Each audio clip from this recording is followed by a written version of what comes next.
China down நடைபாதை ஒன்றின் bus நிறுத்தத்துக்கு பக்கத்தில் சுவாமிநாதன் தன்னிடம் இருந்த 200 பிக் ஸ்வீப் லாட்டரி சீட்டுகளை மிக நேர்த்தியாக அடுக்கி வைத்து கொண்டிருந்தார்.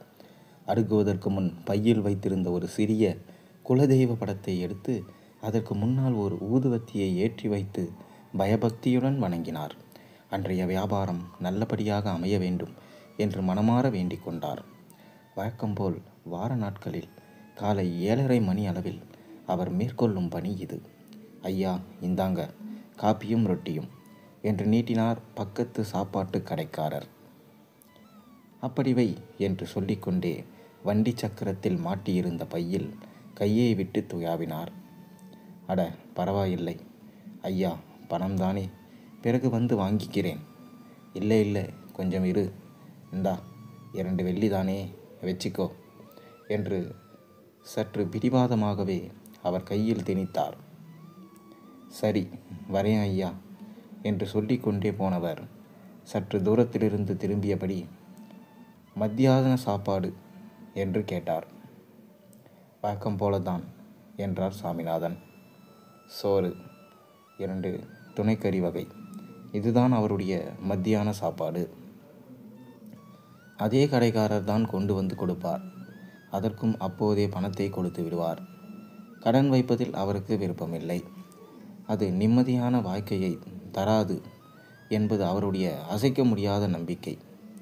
எனினும் உழைப்பில் அதிக நம்பிக்கை கொண்டவர். அதிர்ஷ்டத்தில் துளிகூட நம்பிக்கை இல்லாதவர்.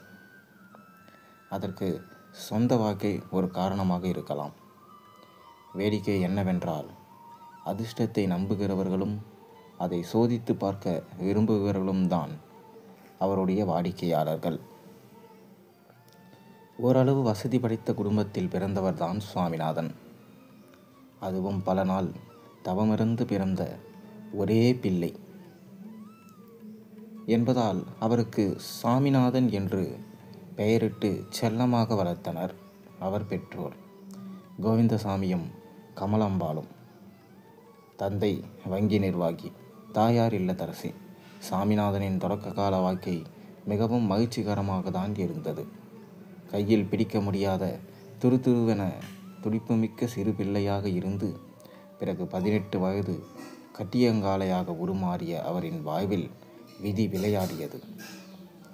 கார் ஓட்டும் ஆசையில் தன் அப்பாவின் காரை யாரும் வீட்டில் இல்லாத சமயமாக பார்த்து ஓட்டிச் சென்றார். இளரத்தம். பின் இருக்கையில் நண்பர்களின் ஆரவாரம் சொல்லவா வேண்டும். காரின் வேகம் கூடியது. காற்றில் கார் மிதந்தது. வளைவை நெருங்கும் போது கவனம் சற்று சிதறியது.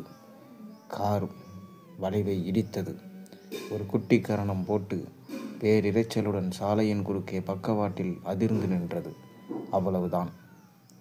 மற்ற கார்கள் ஓலமிடத் தொடங்கின. போக்குவரத்து நெரிசல் சாலையை திணறச் செய்தது. விபத்துக்குள்ளான கார் உருக்குலைந்து போனது. இரவு நேரம் என்பதால் சாலையில் வெளிச்சம் குறைவாக இருந்தது. காருக்குள் சிறிது நேரம் நிசப்தம். பிறகு முனகல் சப்தம் கேட்டது. பின் இருக்கையில் இருந்த 2 நண்பர்களும் தலையில் பலத்த காயம் ஏற்பட்டதால் மயங்கி கிடந்தனர். முன் இருக்கையில் இருந்த நண்பர் நசுங்கிய கதவில் சிக்கிக் கொண்டார். அவரிடமிருந்துதான் அந்த முனகல் சத்தம் கேட்டது. மருத்துவமனைக்கு போகும் வகையில் உயிருக்காக போராடிய அவர் மருத்துவமனையை அடைந்ததும் உயிர் துறந்தார். சாமிநாதனுக்கோ கால்களிலும் தலையிலும் பலத்த அடி. அவர் அரை மயக்கத்தில் கிடந்தார். கால்கள் ஸ்டீரிங் வளையத்திற்குள் சிக்கிக் கொண்டதால் அவற்றை அசைக்க முடியவில்லை. இன்னும் சொல்லப்போனால் அவை உணர்விழந்து கிடந்தன. அதனால் சக்கர நாற்காலியின் உதவியை நாட வேண்டியதாயிற்று. அந்த விபத்திலிருந்து உடலாலும் உள்ளத்தாலும் மீண்டு வர சாமிநாதனுக்கு ஓராண்டு ஆனது. தன் நண்பர்களில் ஒருவரை இழந்துவிட்டதை எண்ணி கடந்த 22 ஆண்டாக அவர் தன்னை நொந்து கொள்ளாத நாளே இல்லை. தன் கால்களின் வளர்ச்சி குன்றி போயிருந்ததை கூட பொருட்படுத்தாமல் இறந்து போன தன் நண்பனை நினைத்து அவர் மனக்குற்ற உணர்வில் வெந்தது. தான் மட்டும் அந்த காரை ஓட்டாமல் இருந்திருந்தால், கார் லைசன்ஸ் இல்லாமல் காரை ஓட்டுவது மிகவும் ஆபத்து என்று அப்பா அடிக்கடி சொல்வதை கேட்டு நான் காரை ஓட்டாமல் இருந்திருந்தால், அம்மாவும் அப்பாவும் அன்று வீட்டில் இருந்திருந்தால், நண்பர்களின் தூண்டுதல் இல்லாமல் இருந்திருந்தால், கார் வேகத்தை கொஞ்சம் குறைத்திருந்தால், அந்த பாழாய் போன கொடிய விபத்து ஏற்பட்டிருக்காதே என்று அவர் மனம் உழன்றது. அதிலும் தனிமையில் இருக்கும்போது அவருக்கு அந்த நினைவுகள் விஸ்வரூபம் எடுத்து நெஞ்சை பிளக்கும். தந்தை சொன்னதை நினைத்து பார்த்தார் சுவாமிநாதன். சாமிநாதா, உன்னை இந்த நிலையில் விட்டுட்டு போக எனக்கு ரொம்ப கஷ்டமாக இருக்குப்பா. நீ எப்படி வாழ போறியோ, உன் அம்மாவை எப்படி வச்சு காப்பாற்ற போறியோ, ஊனமான உனக்கு யார் வேலை தரப்போகிறாங்களோ என நெஞ்சே வெடித்து விடும் போல் இருக்கே. இறப்பதற்கு முன் அப்பாவின் குமுறல் அவர் காதுகளில் இன்னும் ஒலித்து கொண்டிருந்தது. தனக்கு ஏற்பட்ட நிலையை கண்டு உண்மையிலேயே அவர் நெஞ்சு வலியால் தான் இறந்தார். அதன் பிறகு அம்மாவும் ஒரு உணவு கடையில் வேலை செய்து சாமிநாதனையும் பார்த்து கொண்டார். கால் ஊனத்தினால் தேசிய சேவைக்கும் அவர் அழைக்கப்படவில்லை. டெலிஃபோன் ஆபரேட்டர், உணவு கடையில் காசாளர் போன்ற வேலைகளை செய்தார். கடையில் 3 ஆண்டுக்கு முன்புதான் தன் தாய் இறந்த பிறகு பிக் ஸ்வீப் சீட்டுகளை விற்கும் தொழிலை மேற்கொண்டார். அதில் கிடைக்கும் சிறு வருமானத்தில் தன் தேவைகளை பூர்த்தி செய்து கொள்வதுடன் நேரம் கிடைக்கும் போதெல்லாம் தனக்கு தெரிந்த முதியோர் இல்லத்துக்கு தவறாமல் சென்று தன்னாலான உதவிகளை செய்து வருகிறார். அன்று சீட்டு விற்பனை மந்தம்தான். மனம் பழைய நினைவுகளுக்கு திரும்பிய போது ஒருவர் வந்து அடுக்கி வைத்த இருந்த கட்டுகளை உற்று பார்த்துவிட்டு அதில் ஒன்றை எடுத்து புரட்டினார். நடுவிலிருந்து ஒரு சீட்டை எடுத்தார். சிறிது நேரம் யோசித்தார். முதலில் எடுத்த சீட்டை வைத்துவிட்டு இன்னொரு கட்டிலிருந்து கடைசி சீட்டை எடுத்தார். இப்படியாக சுமார் 15 நிமிடத்தில் 3 சீட்டுகளை எடுத்துக்கொண்டு சிறு புன்னகை பூத்தவாறே 10 வெள்ளியை நீட்டினார். மறு புன்னகையோடு மீதம் 4 வெள்ளியை திரும்பி கொடுத்தார் சாமிநாதன். வரேன், சாப்பிட்டாரு டைம் என்று கூறிவிட்டு நடந்து சென்றார் அந்த நபர்.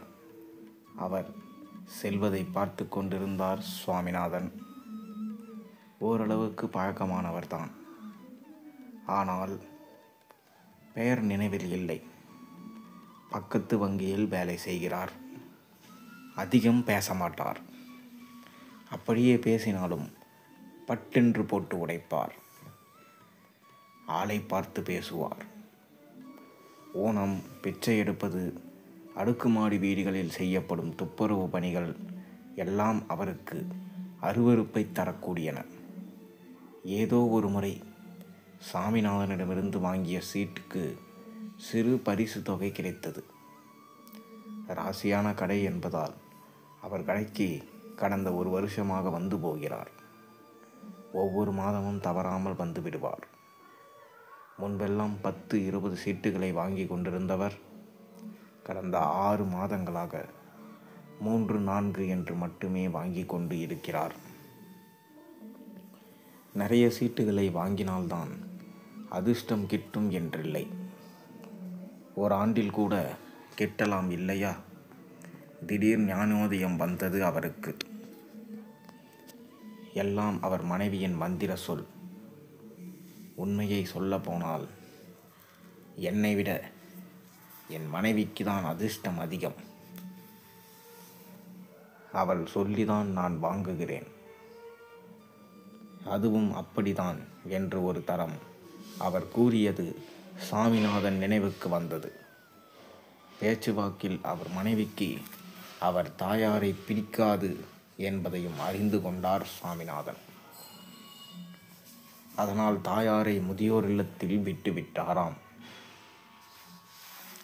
அதற்குரிய காரணங்களையும் அவரே சொன்னார்.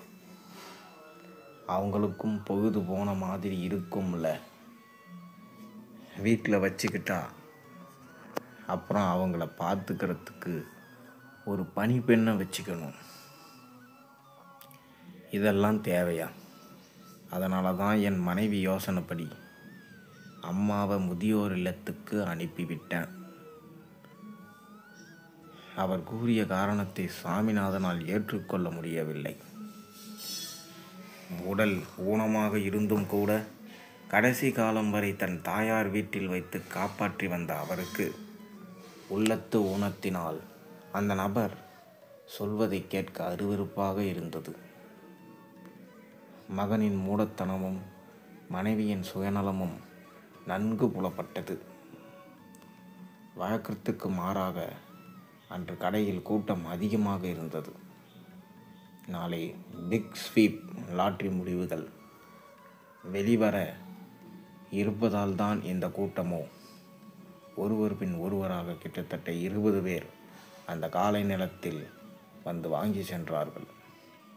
சிலர் பஸ்ஸிலிருந்து இறங்கிய உடனே பக்கத்தில் இருந்த தன் கடைக்கு வந்து வாங்கி கொண்டு செல்வது சற்று ஆச்சரியமாகத்தான் இருந்தது சாமிநாதனுக்கு. உள்ளுக்குள் மகிழ்ச்சிதான். இன்று சீக்கிரமாக சீட்டுகளை விற்றுவிட்டு வீட்டிற்கு திரும்பிடலாம் என்று திட்டம் போட்டு கொண்டிருந்தார் அவர். பக்கத்தில் இருந்த குலதெய்வ படத்தை பார்த்து பயபக்தியோடு கும்பிட்டு திரும்பினார். வேகமாக வந்த ஒரு பஸ் நிறுத்தத்தை மோதி பக்கத்தில் இருந்த சுவாமிநாதன் கடையையும் மோதி தள்ளியது. மோதிய வேகத்தில் மேசை உடைந்து சீட்டுகள் பறந்தன. பணப்பையிலிருந்து நாணயங்கள் சிதறின. சக்கர நாற்காலியில் இருந்த சாமிநாதன் தூக்கி எறியப்பட்டார். தலையிலிருந்து ரத்தம் கசிந்தது. அவருடைய குலதெய்வ படம் உடைந்து அவர் கைக்கு அடியில் கிடந்தது. முதலுதவி கிடைப்பதற்குள் உரம் வாய்ந்த உள்ளத்தின் அந்த ஊனமற்ற வெற்றுடல் மெல்ல தன் கண்களை மூடியது. இந்த கதை எப்படி இருந்துச்சு மறக்காமல் கீழே கமெண்ட்டில் சொல்லுங்கள். மேலும் சேனலில் போடுற ஒரு கதையும் பிடிச்சிருந்தா மறக்காமல் சேனலுக்கு சப்ஸ்கிரைப் பண்ணுங்கள், லைக் பண்ணுங்கள், பெல் ஐக்கானை ப்ரெஸ் பண்ணுங்கள். மேலும் நாளைக்கு ஒரு நல்ல அருமையான கதையை உங்களுக்கு சொல்கிறேன். நன்றி, வணக்கம்.